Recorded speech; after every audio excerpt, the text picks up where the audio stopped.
ನಮಸ್ಕಾರ.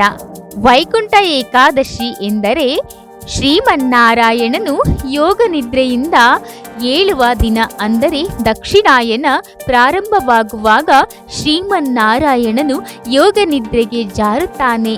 ಮತ್ತೆ ಉತ್ತರಾಯಣ ಪ್ರಾರಂಭವಾಗುವ ಸಮಯದಲ್ಲಿ ಶುಕ್ಲಪಕ್ಷ ಏಕಾದಶಿ ದಿನ ಶ್ರೀಮನ್ನಾರಾಯಣ ಯೋಗ ನಿದ್ರೆಯಿಂದ ಏಳುತ್ತಾನೆ. ವೈಕುಂಠ ಏಕಾದಶಿಯನ್ನು ಮುಕ್ಕೋಟಿ ಏಕಾದಶಿ ಅಂತಾನು ಕರೆಯುತ್ತಾರೆ. ಆ ದಿನ ವಿಷ್ಣುವಿನ ದರ್ಶನವನ್ನು ಮಾಡಿದರೆ ಸ್ವರ್ಗ ಪ್ರಾಪ್ತಿಯಾಗುತ್ತದೆ. ಈ ಬಾರಿ ಡಿಸೆಂಬರ್ 23 ಶನಿವಾರದಂದು ವೈಕುಂಠ ಏಕಾದಶಿ ಬಂದಿದೆ. ವೈಕುಂಠ ಏಕಾದಶಿಯ ದಿನ ವೈಕುಂಠದ ಬಾಗಿಲು ಅಂದರೆ ಸ್ವರ್ಗದ ಬಾಗಿಲು ತೆರೆದಿರುತ್ತದೆ.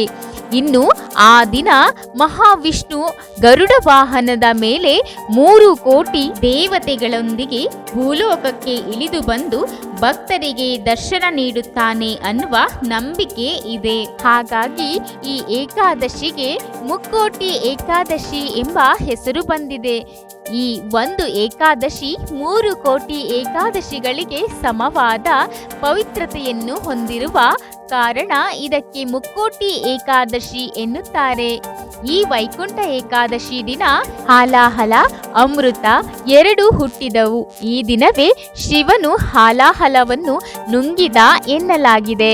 ಮಹಾಭಾರತದ ಯುದ್ಧದಲ್ಲಿ ಭಗವದ್ಗೀತೆಯನ್ನು ಕೃಷ್ಣನು ಅರ್ಜುನನಿಗೆ ಇದೇ ದಿನ ಉಪದೇಶಿಸಿದ ಎಂಬ ನಂಬಿಕೆ ಇದೆ. ವರ್ಷದಲ್ಲಿ ಬರುವ ಎಲ್ಲ ಏಕಾದಶಿಗಳಿಗಿಂತ ಈ ವೈಕುಂಠ ಏಕಾದಶಿ ಅತ್ಯಂತ ವಿಶೇಷವಾದದ್ದು. ವೈಕುಂಠ ಏಕಾದಶಿ ಒಂದು ದಿನ ಉಪವಾಸವಿದ್ದರೆ ಉಳಿದ 23 ಏಕಾದಶಿಗಳಲ್ಲಿ ಉಪವಾಸ ಮಾಡಿದ್ದಕ್ಕೆ ಸಮ. ವೈಕುಂಠ ಏಕಾದಶಿ ದಿನ ವಿಷ್ಣು ಬಾಗಿಲು ಅಂದರೆ ಸ್ವರ್ಗದ ಬಾಗಿಲು ತೆರೆದಿರುವ ದಿನ. ಹಾಗಾಗಿ ಆ ದಿನ ಉಪವಾಸವಿದ್ದು ಶ್ರೀಮನ್ನಾರಾಯಣ ಅಥವಾ ವಿಷ್ಣುವಿನ ದೇವಸ್ಥಾನಕ್ಕೆ ಹೋಗಿ ದೇವರ ದರ್ಶನವನ್ನು ಪಡೆಯಬೇಕು. ಆ ದಿನ ಎಲ್ಲ ವಿಷ್ಣು ಅಥವಾ ವೆಂಕಟೇಶ್ವರ ಸ್ವಾಮಿಯ ದೇವಸ್ಥಾನಗಳಲ್ಲಿ ವಿಶೇಷವಾಗಿ ಉತ್ತರ ದಿಕ್ಕಿನಲ್ಲಿ ವೈಕುಂಠ ದ್ವಾರವನ್ನು ನಿರ್ಮಿಸಲಾಗಿರುತ್ತದೆ.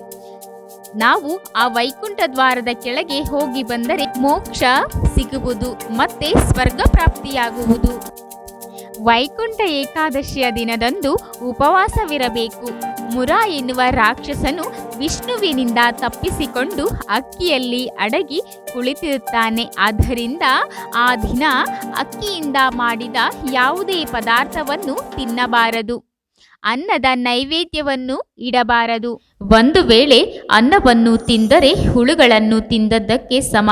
ನಕಾರಾತ್ಮಕ ಗುಣಗಳು, ರಾಕ್ಷಸ ಗುಣಗಳು ನಮ್ಮಲ್ಲಿ ಹೆಚ್ಚಾಗುತ್ತವೆ. ಜಡತ್ವ ಉಂಟಾಗುತ್ತದೆ. ಮುರ ಎಂದರೆ ರಾಜಸಿಕ ಮತ್ತು ತಾಮಸಿಕ ಗುಣಗಳಿಗೆ ಪ್ರತೀಕ. ಅವುಗಳನ್ನು ವೈಕುಂಠ ಏಕಾದಶಿಯ ದಿನದಂದು